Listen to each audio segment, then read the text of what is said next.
Hello folks, we are camping again. It's been a little while. Actually, it hasn't been that much long of a while. A couple weeks, I guess. I liked it when I was going every weekend though. It was fun. We're looking at the North Carolina map coming down here. Google sent me all over the place. I don't know. It should have taken 3 hours. It took 4.5. So don't always trust Google. Know where you're going and drive in that direction, and it'll keep you honest. But it was pretty stupid the way we got down here. But how are you? We are at Watsadler campground near on Lake Hartwell, and we have been here 3 or 4 times before, and it is just an awesome campground. The spots, the campsites for the most part are like in bunches, like 3 sites on one driveway. So they're kind of close. There are 4 or 5 that are separate by themselves, and some are stacked along the shoreline, you know, one to the other, to the other, to the other, kind of like parking spots. But you have your own little private area, which is kind of nice, and you have your own little set of stairs down to the lake. But it's really nice, and it's full hookup. Well, not full hookup. It's electrics and water, and they have a really nice bathroom. The bathroom was supposed to be heated because it was 34 degrees last night, but when I went in this morning at 6, it was not heated. It was cold in there. Sitting down on the seat, oh, it warmed up quick. But and the hot water on the shower was a nice spray, nice and hot. I had to turn it down a little bit, but that warmed up and steamed up the bathroom pretty well too. So no complaints. We have a great site. It's technically like winter here, so there's nobody here except big rigs that are plugged in for using all their own facilities. So nobody uses the bathroom. So for a dayliner owner, this is like heaven. But the bathroom there's 3 loops of campgrounds, and we're on this one. This is the only one that has water systems that are, the type of water system you have to pull the handle up and it takes a minute for the water to come up out of the ground. Those are anti-freeze water hookups. And this camp loop is the only loop, and the only bathroom that has heat is the one way on the other end of the campground. So you have to drive to the bathroom, but I guess you could walk, but it's about a half a mile. So you don't want to be in a hurry. This is a nice campground, and it's, Corps of Engineers, so it's $30 a night for normal people, and for old people it's $15 a night. So that's pretty good for electricity and hot showers and everything. So, and every site is pretty level. I did put a board under it because I parked in somebody else's divot, but as you can probably tell, the sun's just coming up and shining in my eyes, and we had a wonderful sunrise this morning. While it's right now, I think it's up to 40 degrees outside. I've got a little Vornado heater. If you don't have one of these for your RV, whatever kind of RV you have, you should have one of these. These are the Vornado heaters, and they are absolutely phenomenal. They're extremely gentle heat. They're extremely quiet, and it's got 3 settings, 1, 2, and 3. And I've got it on, I had it on 1 all night, and it kept the camper at 60. And this morning when I got up, I put it on 3, so I jumped a whole setting. And it got up to 75. So, and if you know my camper, if you've ever seen my camper, there are holes in openings everywhere. It doesn't fit together anymore.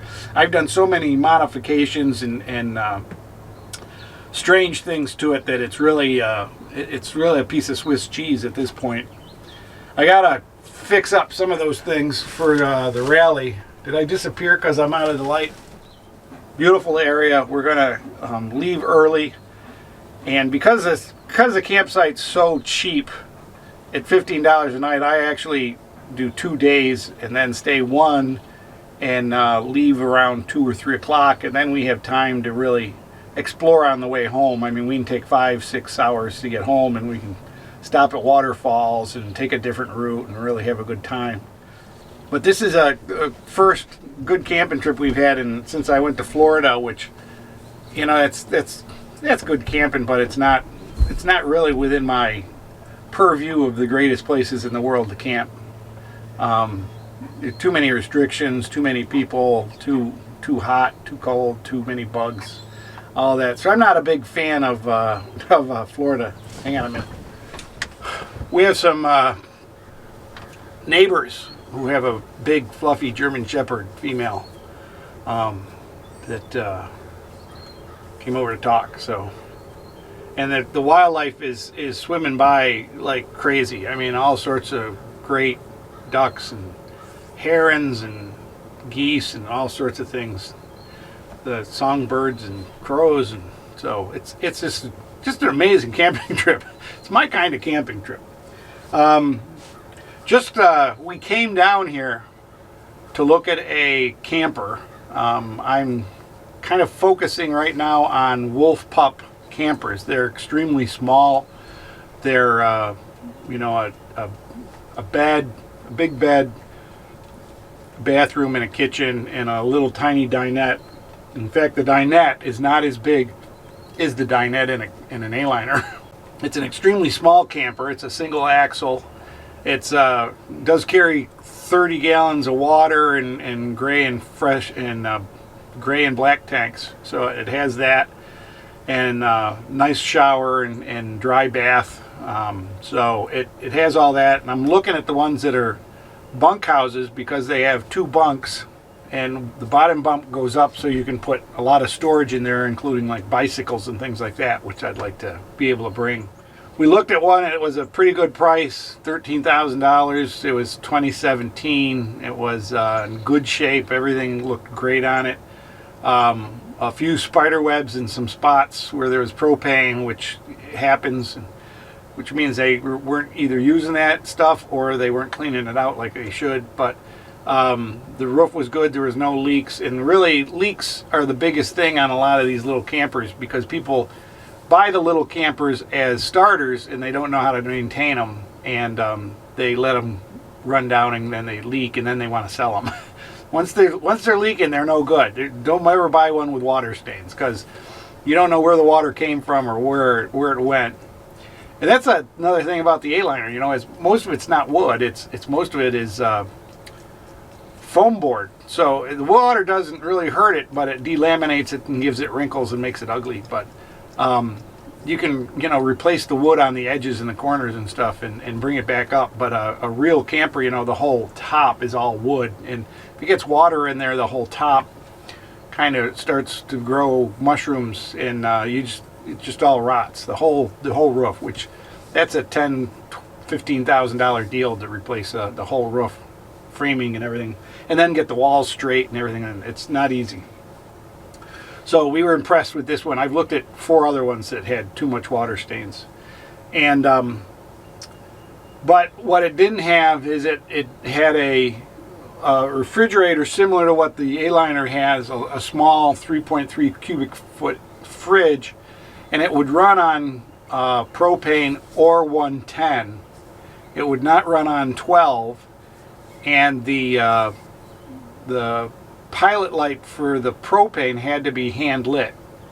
So that means if a wind blew it out, you know, you wouldn't know it. There's no alarm or anything. So I didn't want that. I wanted something that if I'm going 4 hours down the road on a 90-degree day, that the fridge is going to stay lit and self-lighting. This thing self-lights. It's automatic ignition, electronic ignition in the fridge, and it's always lit. So I'm really going to stick to that.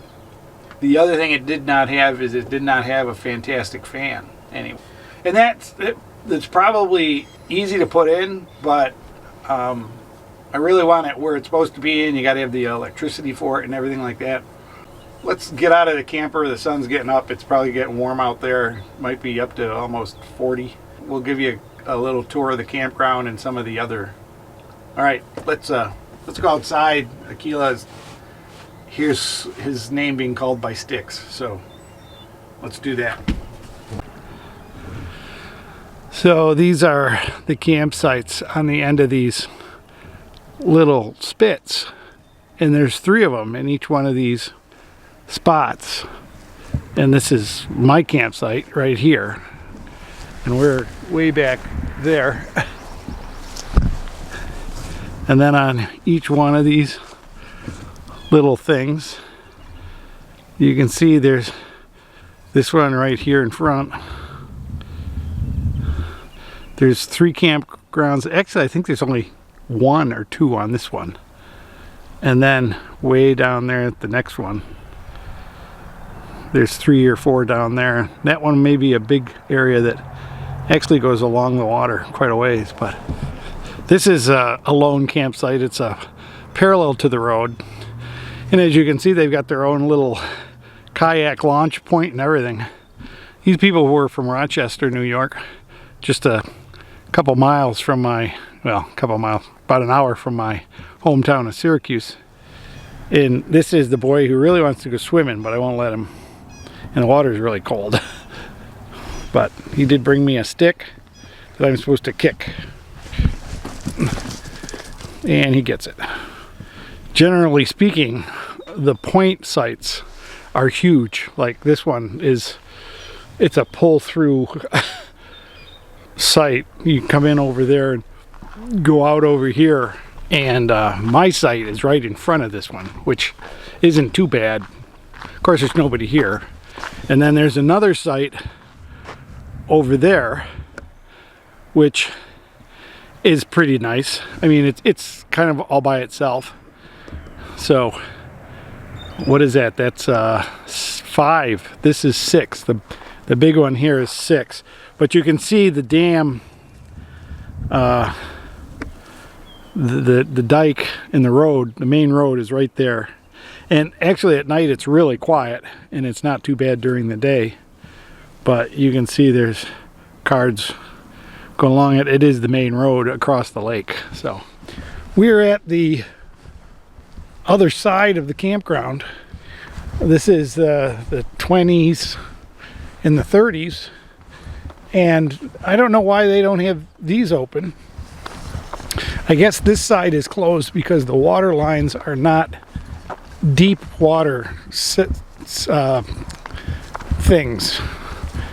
They're not the kind of hydrants that don't freeze. And it's supposed to get really cold tonight. I mean, it's a beautiful clear blue sky and a nice light breeze. In fact, there's whitecaps out on the lake. But these are some beautiful campsites.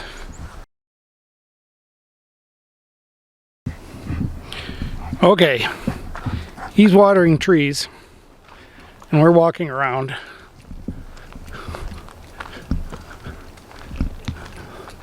But this is a neat little campground. It's right near the river, this Savannah River, which is what flows out of Hartwell Lake.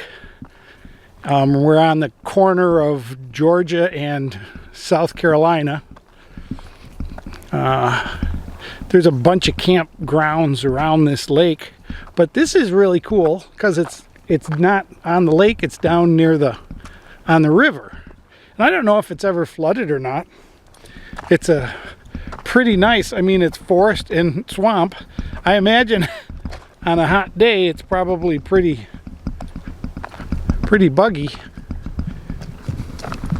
But some big beautiful trees. Nothing's leafed out yet. It's what is it, March 13th, I think. But I'm gonna have to come here someday when it's actually open. It's all shaded, so I don't imagine it gets too hot. For those of you who wonder, this is too far north for alligators. It's not too far north for ticks and chiggers though. So we're getting off the road into the ticks and chigger area. Swamp back here from previous floodings and stuff. And you know, this kind of habitat leaves a whole lot of different things to see. So it's a I like diverse habitat. Since I have a little more time, I'm going to start doing a little more natural history and science. When I was a student at the forestry college, the professor would come up to a tree like this, which is a well-eaten holly bush, and he would say, "Can you identify this tree by those pine cones?" And of course, holly bushes do not have pine cones. That pine cone must have fallen off a pine tree somewhere, or somebody put it there and makes it look like it's a tree with pine cones. We'll go out on the road. What the heck? Trying to figure out where we want to walk. I mean, really, we've been in the car for 3 hours. Did I say why we came down here? And it was really nice. It was in really good shape. But it had a Norcold refrigerator that you had to hit a button to light the propane part. Now this is a 2017, and my 2008 Aliner is automatic ignition on the refrigerator, so I didn't want to go backwards in time, so I think we're going to turn it down. This is the river. But this looks pretty green. I imagine it's because it's a river that comes off the dam, it's probably pretty warm and probably pretty green and slimy. Though it must have decent fish in it, which they're probably all water fish, of course. But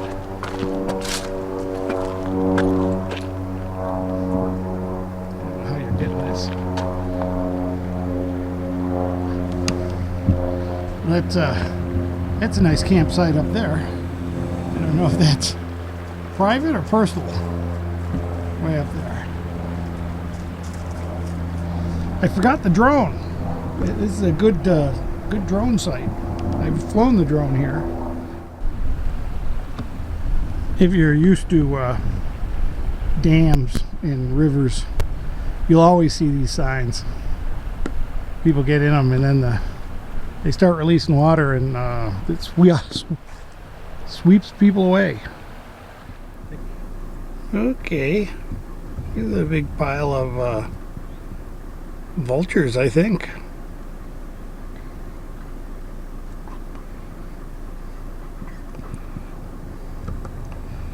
They were all up in this tree.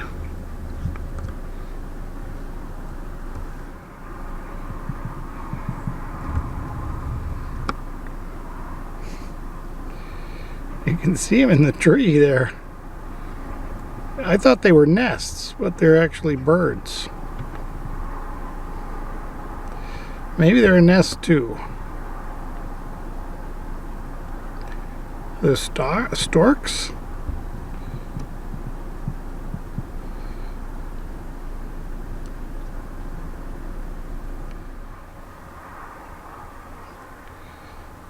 And there's a whole lot more right over here.